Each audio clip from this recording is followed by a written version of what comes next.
So welcome back, boys and girls. We got the solar panel system addendum.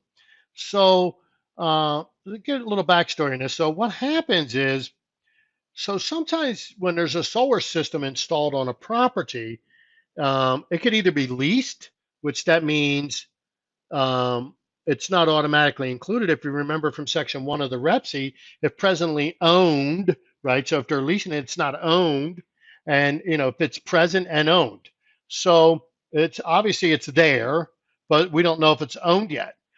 And so, and if it is owned, is there a loan against it? Right. So, in other words, is there a debt owed against the system? Sometimes they cost 20 grand and they finance them through a finance company. So, or if they're leased, then they're obviously leasing it through a leasing company, which is just another form of financing. So, if it is not owned or if it is financed, then it just can't very well just sell the property because it's attached to it's now real property through its annexation, but a portion of the real property has a debt. So, how is that going to be handled? So that's what this addendum addresses. Let's go through it. Section 1, basically solar system, a solar photovoltaic panel system. I don't know that word. The system, I like that, right? Let's simplify it. Has been installed on the property. The system includes, but is not limited to, all system components: solar panels, inverters, chargers, controllers, or charge controllers, batteries, battery charge controller, backup generator, solar array, disconnect, power meter, blah, blah, blah, blah, blah, blah, right? If applicable, that are presently in place on the property, because not all systems may have all components. So, okay, so now we've declared there's a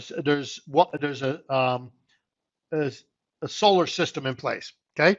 Not a solar system, right? Right, a solar system, yeah. I knew with planets, everything. So anyway, 2, the financial status of the system. Okay, this is critical. The system is currently, check applicable box.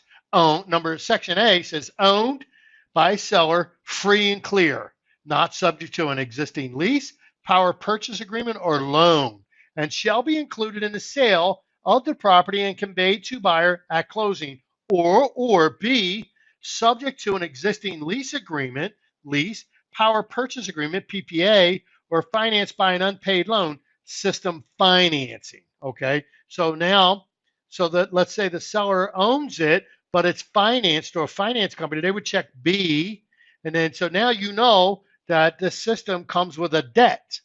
So how's that going to be addressed, right? So section 3 talks about, and section 3, discusses how we're going to do this.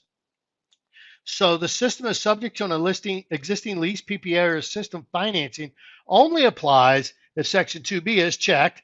Buyer and the seller agree that, and then we're going to choose A or B. Seller shall pay off the system financing or buyout / prepay the remainder of the lease, or PPA shall include the system as part of the sale of the property and convey the system to buyer at closing. The provisions of section 3A shall survive closing. So if you check that box, that means the seller is going to resolve the financial issues. Or B, buyer shall assume the lease, PPA, or system financing. Seller shall provide to buyer a completed seller's property condition disclosure, by the seller's a completed disclosure form by seller disclosure deadline. Seller shall work in good faith to assist buyer in obtaining approval for the solar company from the solar company or loan servicer to assume loan if applicable, or the applicable lease, PPA, or system financing. Buyer shall assume the lease, PPA, or system financing at closing, and seller shall be released from all future liability under the applicable lease, PPA, or system financing. The provisions of section 3B shall survive closing. Wow, so that was a mouthful. So basically what it's saying is, if they checked 2A, that means I own it free and clear and I'm giving it to you. If I check 2B, that means I'm either leasing it or I own it, but I own it with a debt service. And then, so section 3 just says the seller is going to handle the service. Debt, it's going to be either free or clear, or they're going to have a debt that the debt servicer is going to allow the debt to travel with the seller rather than stick to the property. If they check B, that means the debt's going to stick with the property and that the buyer is going to take over the debt, or the buyer can simply write a check at closing and pay it off.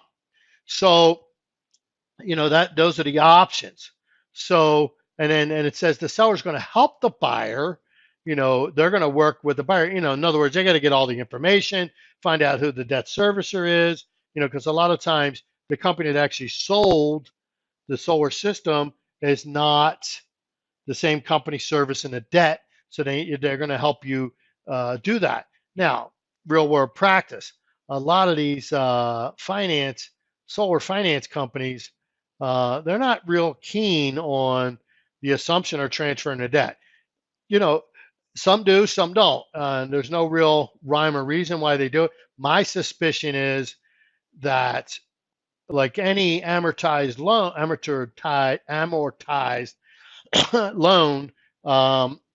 that the lion's share of the profit is in the beginning of the loan. So if a loan is 3, 4, 5 years old, then a lot of times these debt servicing companies say, look, we've already maximized the profit on this. We want our money back so we can loan it out again. That's my suspicion. Now, I don't know. So I think it's a good trail to follow. However, it remains to be seen. So it's just that my experience from what I hear, they're not transferring those debts over too easily. So just be aware that if you're purchasing a property with solar in place, that you want to just be prepared that you may not be able to close the deal, because if you can't transfer the debt, who knows. And then also, if you're going to a listing appointment and you see solar panels, even if you don't see solar panels, please ask, because they may be in a section of the roof that weren't readily visible for you to see. It could be nighttime when you're looking at the property or at the listing appointment, whatever. So always ask that question if you're listing a property. And then if you're purchasing a property, you want to know what the skinny is on that. And if you're listing one, fill this out, this addendum. Just don't put any dates. Leave the buyer's name blank and attach it to the MLS documents. Let them know, or at least let them know what the status of it is in the agent remarks, so that that way they can attach the addendum to their offer. Because if you don't attach it to your offer, the seller's going to have to counter. And if you have a situation where there's it's a hot property, you don't want an open contract that waiting on the seller to draft a counteroffer. You want to get that property tied up as quickly as possible. So that's it, boys and girls. Any questions? As always, feel free to call us. We are here to help you close more transactions. Thank you.